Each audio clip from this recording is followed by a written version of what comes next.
Hello friends, स्वागत है आप सभी का खुशबू एकेडमी में। आज फ्रेंड्स इसमें मैं आपको बताऊंगी पाठ्य योजना के बारे में। जैसा कि आप लोग जानते हैं, मैंने पहले भी पाठ्य योजना की वीडियोस डाली हैं, तो उसमें आप लोगों ने देखा था, तो आप लोगों ने कमेंट किया मैं मुझे और भी पाठ्य योजना की क्लासेस चाहिए, फिर मुझे पाठ्य योजना बनाने में प्रॉब्लम हो रही है, तो आप मुझे पाठ्य योजना के बारे में डिटेल्स में बताइए। ठीक है, तो आज मैं आपको पाठ्य योजना के जितनी भी पाठ्य योजना होती है मैं सभी को आपको 1 to 5 क्लास की, ठीक है, 1 to 5 क्लास की मैं सारी आपको कम से कम 60-65 पाठ्य योजना के बारे में बताऊंगी। ठीक है, तो डेली एक पाठ्य योजना आपके लिए आएगी और सभी लोग अपना पाठ्य योजना बनाने का तरीका सीख लीजिए, किस तरीके से पाठ्य योजना बनाई जाती है। तो सबसे पहले आप क्या करेंगे, पाठ्य योजना बनाने के लिए आपको देखिए, जब आपकी टीचिंग लगेगी, जो आपकी माइक्रो टीचिंग होती है किसी विद्यालय में लगती है, तो आपका 1 महीने के लिए टीचिंग लगती है। ठीक है, अगर आप DLED कर रहे हैं, BEd कर रहे हैं, तो 1 महीने की जो आपकी टीचिंग लगती है, टीचिंग के बाद आपको क्या होता है, पाठ्य योजना की जो फाइल होती है स्कूल में जमा करनी होती है। तो ऐसा फ्रेंड्स मेरे साथ भी हुआ था, आप सबके साथ भी होगा। क्या होता है कि उस टाइम में पाठ्य योजना में इतना इंटरेस्ट नहीं रहता है, बस ये रहता है कि बस किसी कॉपी मिल जाए, फटाक से कॉपी करके स्कूल में जमा कर दिया जाए, सबमिट कर दिया जाए। ठीक है, कभी कभी क्या होता था ना, मेरे भी क्लासेस सब लोग क्या करती थी कि पाठ्य योजना नहीं बनाती थी, बस ऐसे टाइम पास के लिए स्कूल में जाके पढ़ाई करती थी। लेकिन क्या होता है फ्रेंड्स, मैं आपको बता दूँ, सबसे ज़्यादा ज़रूरी होता है आपको स्कूल में जाके बच्चों के साथ रिलेशन बनाना, बच्चों के साथ घुलना मिलना, बच्चों को किस तरीके से पढ़ाना है, बच्चों के साथ सारी एक्टिविटी करना। ठीक है, पाठ्य योजना आप बनाइए, तैयार कीजिए, सीखिए पाठ्य योजना बनाना, क्योंकि पाठ्य योजना आप बनाएंगे, इसी हिसाब से आप पढ़ाएंगे तो आपको बहुत ज़्यादा हेल्प मिलेगी। ठीक है, तो चलिए ज़्यादा बात ना करते हुए मैं आपको बताती हूँ पाठ्य योजना कैसे बनाया जाता है। तो सबसे पहले मैं आज पाठ्य योजना फर्स्ट आपको बता रही हूँ। इसके पहले जो मैंने डाला है वीडियो, आप लोग देख लीजिएगा, आप लोग ही देखिए, मुझे कमेंट करके बोले हैं, मैं आपके लिए ही बना रही हूँ। ठीक है, आपके क्या हो, आपका हेल्प हो सके। ठीक है, फर्स्ट पाठ्य योजना आप नाम डालेंगे, उसके बाद जो भी स्कूल आपको मिला है, ठीक है, जो भी स्कूल जहाँ पे भी आप कर रहे हैं टीचिंग आपकी लगी है, उस स्कूल का नाम आप डाल देंगे, विद्यालय का नाम। उसके बाद क्या करना है आपको, उसके बाद नीचे ऐसा कॉलम बनाना है। आप ऐसे कॉलम भी बना सकते हैं, अगर आपको ऐसे कॉलम नहीं बनाना तो आप क्या करेंगे, दिनांक डाल देंगे, उसके बाद नीचे विषय डाल देंगे, फिर कक्षा मतलब कौन सी क्लास में आप पढ़ा रहे हैं, क्लास डाल देंगे, मतलब कौन सा आपका पीरियड है, उसके बाद अवधि डाल देंगे, मतलब कितने टाइम की आपकी जो क्लास है, कितने टाइम की। ठीक है, तो देखिए फ्रेंड्स मैं आपको बता दूँ, देखिए यहाँ पे क्या होता है ना, दिनांक जिस तारीख को आप पढ़ा रहे हैं, ठीक है, उस तारीख का दिनांक आप डाल देंगे। सब्जेक्ट क्या है, सब्जेक्ट देखिए विज्ञान है। कौन सी क्लास में आपको पढ़ाने जाना है, तो ये आपको पढ़ाने जाना है फ्रेंड्स 4th क्लास में। ठीक है, कौन सी क्लास में, 4th क्लास में पढ़ाने जाना है। कौन सी टाइम पर आप पढ़ाने जा रहे हैं, ये जो आपको क्लास में कौन सा पीरियड है, तो आपका फर्स्ट पीरियड है, सेकेंड पीरियड है, थर्ड पीरियड है, उस हिसाब से आप क्लास यहाँ डालेंगे। ठीक है, उसके बाद क्या होता है, उसके बाद आपकी आएगी यहाँ पे अवधि, कितना टाइम आपका पीरियड है आपका। ठीक है, तो 40 मिनट का पीरियड होता है ना, 4th क्लास में, 5th क्लास में 40 मिनट का पीरियड होता है। उसके बाद अगर आप बड़ी क्लासेस में पढ़ाएंगे तो वहाँ 45 मिनट का क्लास होगा। उसके बाद अगर आप जूनियर चले जाएंगे हाई स्कूल इंटर क्लास में, तो वहाँ पे 1 घंटे क्लास होती है। ठीक है, तो ये आपको ध्यान रखना है। अब उसके बाद देखिए आपको यहाँ प्रकरण पढ़ाना है। प्रकरण में क्या है, प्रकाश। क्लास 4th में साइंस का जो चैप्टर है प्रकाश, आज आपको प्रकाश पढ़ाना है। तो प्रकाश आप किस प्रकार से बच्चों को पढ़ाएंगे, किस प्रकार से अपनी पाठ्य योजना बना करके ले गए हैं। तो सबसे पहले आपका आता है सामान्य उद्देश्य। सामान्य उद्देश्य में दिया गया छात्रों में विज्ञान विषय के प्रति रुचि उत्पन्न करना। सेकंड दिया गया है छात्रों में वैज्ञानिक दृष्टिकोण एवं तार्किक क्षमता का विकास करना। थर्ड कह रहा है कि छात्रों में निरीक्षण क्षमता तथा तार्किक चिंतन का विकास करना। फोर्थ है छात्रों में प्रयोगों से प्राप्त निष्कर्ष निकालने की क्षमता का विकास करना। एंड फिफ्थ कह रहा है जीवन में सुगम बनाने के लिए छात्रों में विज्ञान के नियमों व सिद्धांतों का ज्ञान कराना। सबसे पहले आप क्लास में जाएंगे, बच्चों के प्रति जो जिस सब्जेक्ट है आपका, उस सब्जेक्ट के प्रति आप बच्चों के अंदर रुचि को उत्पन्न करेंगे, उस सब्जेक्ट के बारे में बच्चों से डिस्कस करेंगे। ठीक है, अब जानेंगे कि बच्चों को उस विषय के बारे में, उस चैप्टर के बारे में, उस चीज़ के बारे में बच्चों को पुराना कितना ज्ञान है। ठीक है, उसके बाद ही आप उसके अंदर नया ज्ञान डालेंगे। तो फिर देखिए ये तो आपका होगा सामान्य उद्देश्य। अब विशिष्ट उद्देश्य क्या है, ज्ञान।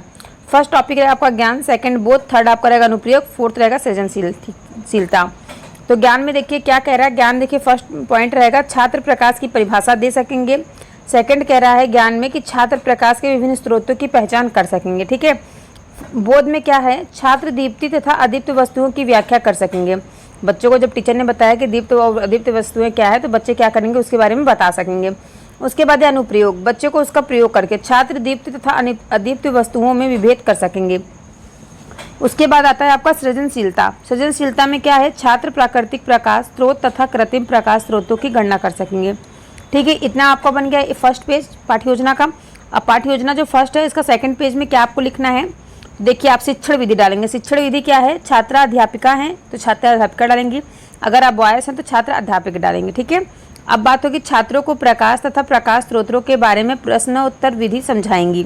शिक्षण सहायक सामग्री क्या क्या आपकी हो सकती है? चाक, डस्टर, श्याम पट्ट और संकेत का में आप मतलब टीएलएम वगैरह कुछ भी यूज कर सकते हैं। ठीक है, कोई चार्ट पेपर आप रख सकते हैं, फिर ब्लैक बोर्ड पे आप बना सकते हैं प्रकाश के बारे में जो भी है इसका जो चित्र होता है। ठीक है, अब देखिए नेक्स्ट क्या हो रहा है, पूर्व ज्ञान। बच्चों का पूर्व ज्ञान क्या है? छात्रों को प्रकाश स्रोत की सामान्य जानकारी हो गई है। ठीक है, अब बात हो रही प्रस्तावना। प्रस्तावना कैसे बनाई जाती है? सबसे ज़्यादा मोस्ट इंपॉर्टेंट क्या होता है फ्रेंड्स? प्रस्तावना होता है। ठीक है, तो प्रस्तावना देखिए क्रम संख्या 1 में क्या कह रहा है, मेरे हाथ में कितनी वस्तुएं हैं।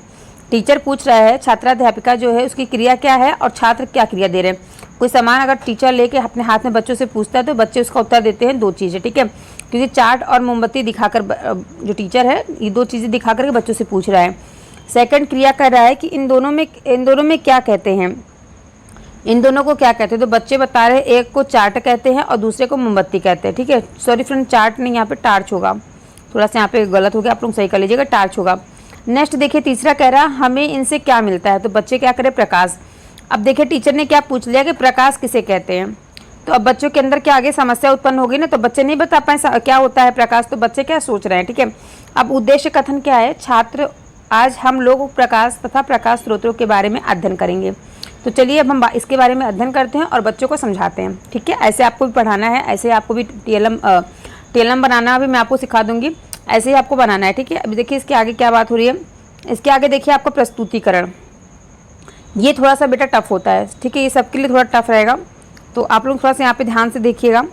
ये देखिए प्रस्तुतिकरण, यहाँ पे देख लीजिए आप। ठीक है, प्रस्तुतिकरण देखिए आप क्रमांक कैसे डालेंगे। शिक्षण बिंदु क्या है, पहले प्रकाश के बारे में, फिर प्रकाश स्रोत के बारे में, फिर अदीप्त वस्तुओं के बारे में बताया जा रहा है, फिर उसके बाद आपको दीप्त वस्तुओं के बारे में बताया जा रहा है, फिर यहाँ प्राकृतिक प्रकाश स्रोत के बारे में बताया जा रहा है। ठीक है, अब देखिए यहाँ पे छात्र अध्यापक जो है, छात्र अध्यापक की क्रिया क्या क्या है। जब छात्र अध्यापक प्रकाश के बारे में बताएं, प्रकाश किसे कहते हैं, तो छात्र की प्रतिक्रिया, तो बच्चे तो शांत हो जाएंगे। फिर प्रकाश एक प्रकार की ऊर्जा होती है जिसकी सहायता से हमें वस्तुएं दिखाई देती हैं। ठीक है, अब देखिए श्याम पट्ट पे टीचर क्या कर रहा है, प्रकाश वस्तुओं को देखने के लिए आवश्यक ऊर्जा के बारे में टीचर बताएगा। ठीक है, अब देखिए नेक्स्ट हम यहाँ बात करेंगे। नेक्स्ट दूसरा है प्रकाश स्रोत। सॉरी फ्रेंड्स, प्रकाश स्रोत किसे कहते हैं।